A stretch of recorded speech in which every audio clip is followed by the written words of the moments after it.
When he grew near to her, but not so near that he couldn't run, he lay down and looked up at her. She waited a moment longer.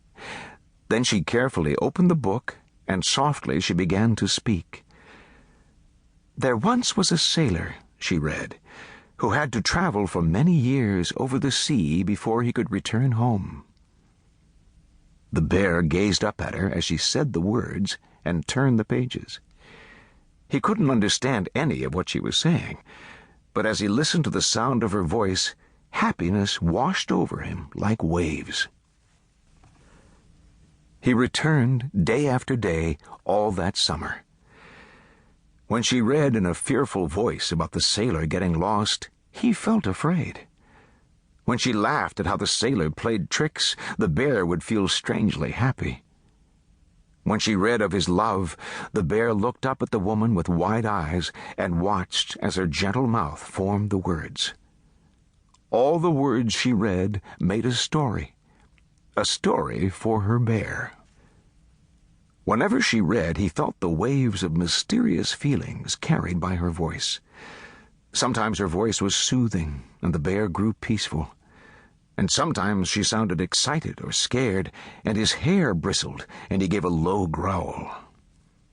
And sometimes her sounds were tender, and he looked up at her and watched her fingers gently lifting a page and a page and a page. These feelings often stayed inside of him as he lumbered back to his world at the end of the day. And sometimes, in the babbling of a brook, he would think he heard her again and become quite happy. One afternoon, when he returned to the cabin, there was a chill in the air.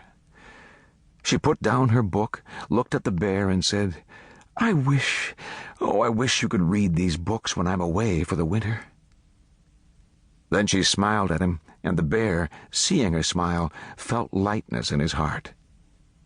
And she began to read aloud again.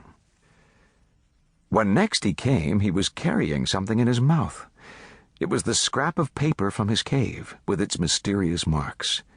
He laid it by her books. "Bear?" she said. He knew by now that this was her word for him, and he lifted his head. "Bear, did you bring this for me?"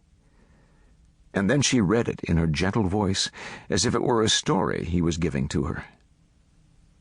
"Dear Eliza, your father and I have been cheered by your letter. We picture you often living near the woods where we summered. I remember days of berry picking and golden light shining through tall trees." When the bear next returned, the leaves were changing color. When he reached the cabin, he saw what had changed there as well. She was not in her usual place, waiting for him.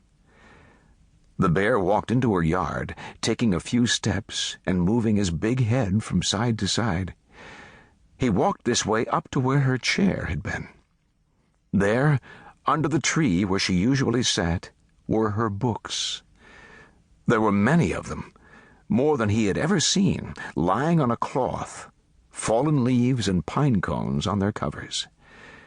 She had left them for him, along with a piece of paper, as if she'd wished he could read it. "For my bear."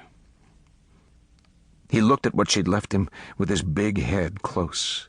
He understood that she had gone, as silence surrounded him.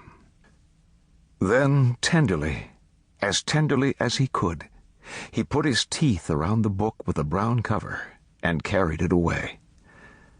All that afternoon, he made the long journey from his winter cave to her yard and back again through the forest, carrying her books with their covers of green and red and black, their words of sailors and goddesses and far-off lands, while the stream whispered and the blue jays called.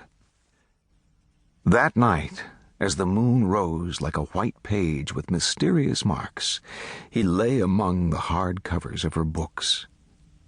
Finally, he slept, and while he slept, he heard her voice, gentle and near. She was telling him a tale of adventure and magic and love. And all that winter, before she came back in the spring, whenever he put his nose to the pages or touched the covers with his